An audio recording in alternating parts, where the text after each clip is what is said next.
то время наш народ жил на полуострове, говорил на своем языке, но уже Крым в национальном составе был разнообразный.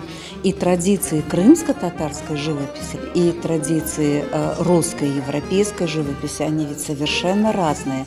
В общем, это параллели, которые, казалось бы, естественно, параллели никогда не пересекаются, но вот мы в своей выставке все-таки сделали так, что эти параллели здесь, в этом зале, у нас пересеклись.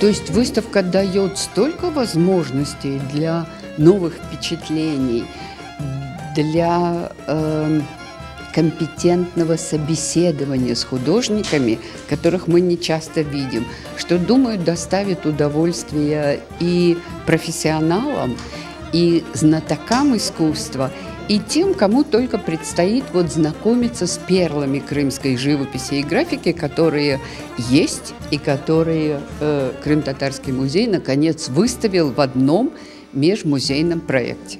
Эти работы настоящие, то есть они не деланы поверхностно, они душевные, они идут изнутри, и в них чувствуется время, дух и настроение, и также какое-то сопереживание.